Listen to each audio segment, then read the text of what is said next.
Welcome back to All This Math. This is Professor Parker. For today's lesson, we're doing some more work in Eureka Math and the Eureka Math curriculum. We're dealing with third grade. We're on Module 5, Lesson 19. Module 5, Lesson 19 within third grade. And for today's lesson, what we're going to talk about is how to compare fractions by using number lines. So we're going to draw number lines for each fraction that we have, and we're going to compare which fraction is bigger or smaller, or if they're equal to each other, based upon the position of that fraction on its own number line. But one thing we got to be careful about when we use this method of using number lines to compare fractions, we got to make sure that our number lines line up or match up with each other, right? So the number that we start at, on the one number line has to match up or be right above the number we start at on the other number line. The number that we end at on the other number line has to match up with or be right above or pretty close to the number that we stop at on the other number line. So here we have one example. We want to compare 9/4 and 19/8. 9/4 and 19/8. So we got these number lines. Now notice these number lines do not have whole numbers on them. They don't have any fractions on them, right? So we got to figure out first, where is our number line going to start and where is it going to end at? So for 9/4, because each of these fractions has their own number line. Each of these fractions has their own number line. So for 9/4, where are we going to start at? Meaning, what's this value going to be? And where are we going to end at? What's this value going to be? Now, notice that 9/4 is what we call an improper fraction. So that means we got to think a little bit more about how to do this, because we're dealing with an improper fraction, meaning that our numerator is bigger than our denominator. That's a key math vocabulary term, improper fraction. Whenever your numerator is bigger than your denominator, that is called an improper fraction, because you have more on top than you do on the bottom.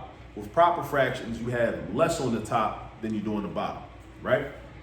So what we got to think about is,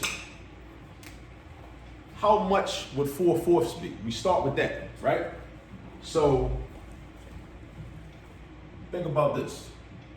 If I got 4/4, that's equal to 1. And I know that because anytime you have a fraction with the same numerator and denominator, it's equal to the whole number 1. But 4/4 is less than 9/4. So if I go up to 1, that means it's going to be 9/4 is not even going to be on that number line. So I got to keep going.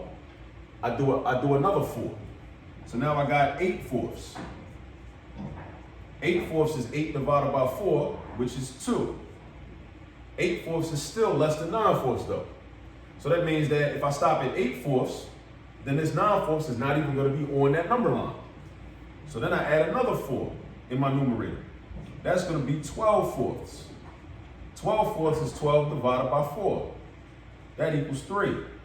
Now 12/4 is more than 9/4. So that's cool. That means that I can go up to 3. All right? I can go up to 3. So watch this. My first number is going to be 0, and my last number is going to be 3. See that? My first number is 0, my last number is 3. Now I'm going to do the same thing for 19/8, because I want to figure out what my first number should be on this number line and what my last number should be on this number line. So I'll start out with the value of, because I know 0 is going to be 0/8, so I don't got to worry about that. But I know 8/8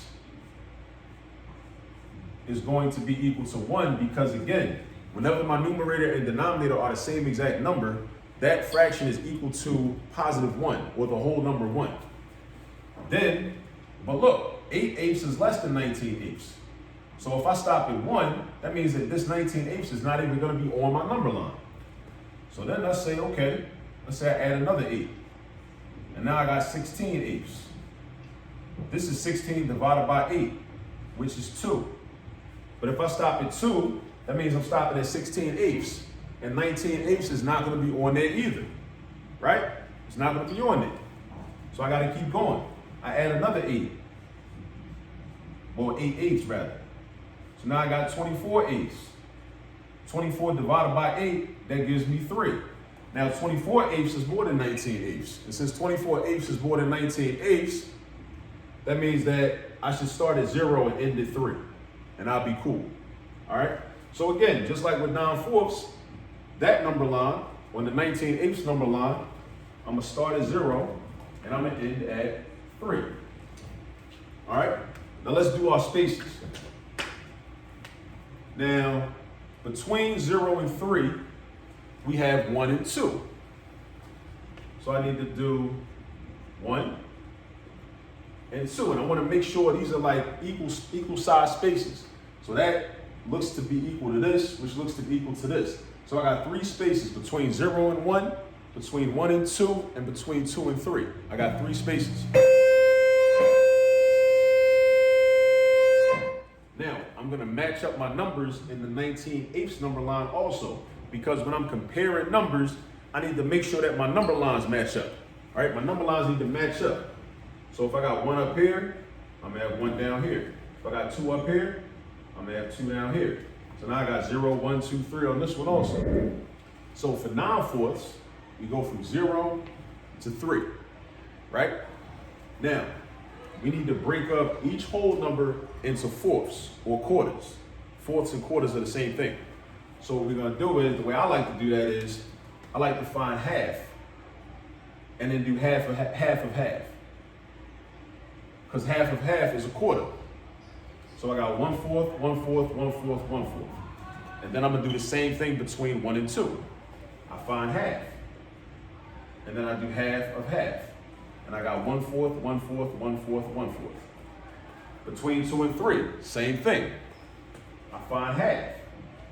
And then I do half and half. And now I got 1/4, 1/4, 1/4, 1/4.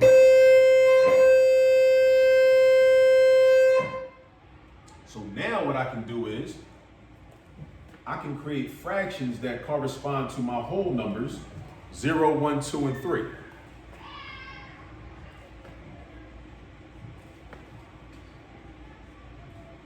So 0 is 0/4. 1 is 4/4. Because even if we count it, 1/4, 2/4, 3/4, 4/4. And we also know that 1 is always equivalent to a fraction with the same numerator and denominator. Numerator, denominator.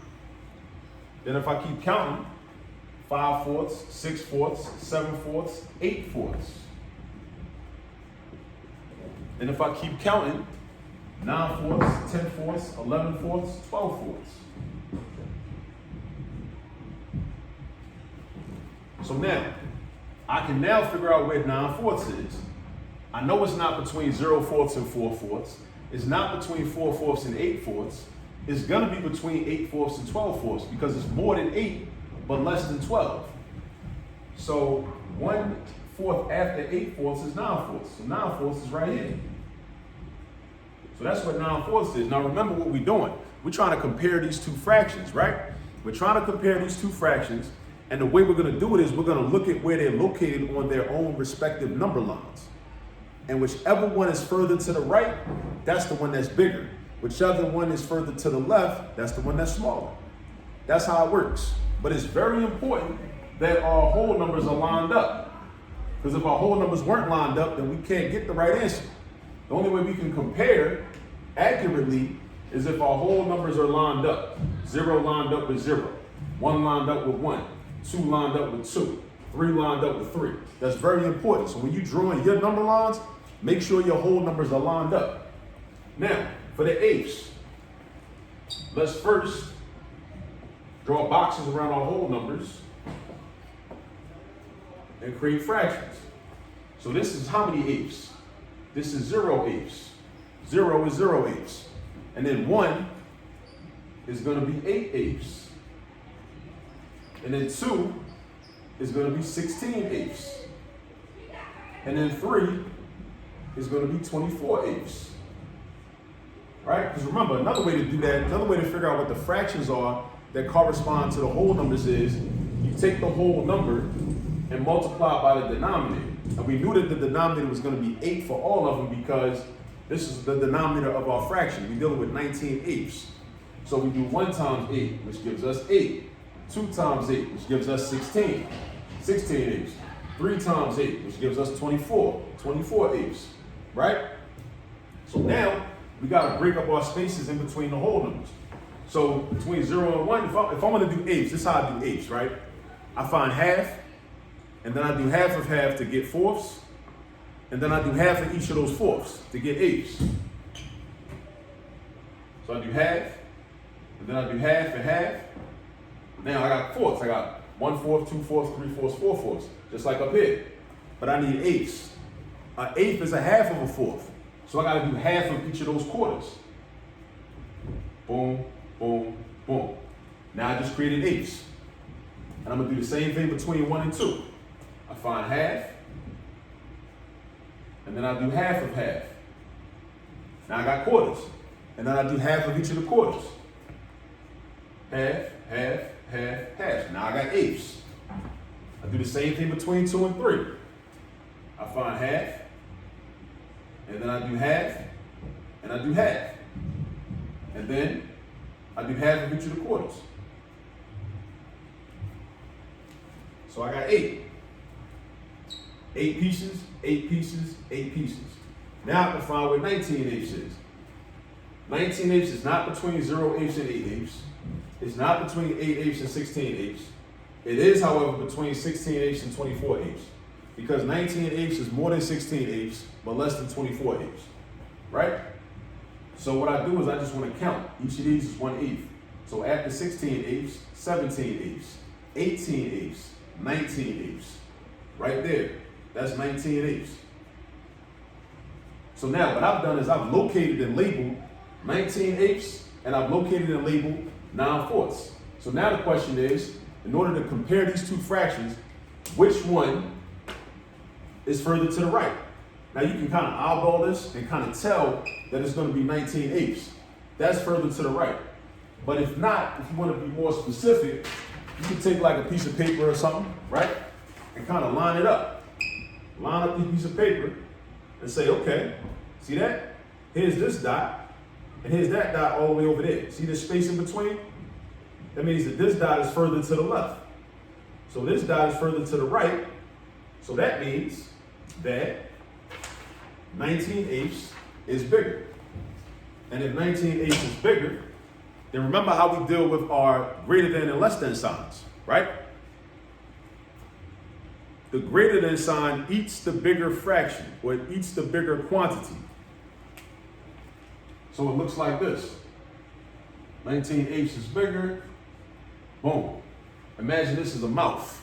It eats the bigger fraction. It eats the bigger fraction. And the pointed part faces the smaller fraction. So that means that if we want to read our answer, we would say 9/4 is less than 19 eighths. Because we want to read it from left to right. So we say 9/4 is less than 19 eighths. All right? And that's about it for today's lesson. So, hope you learned something new. And again, this is lesson 19 from grade 3, module 5. Now it's time to go practice some more problems so you can become even more proficient at this skill. Until the next video, peace.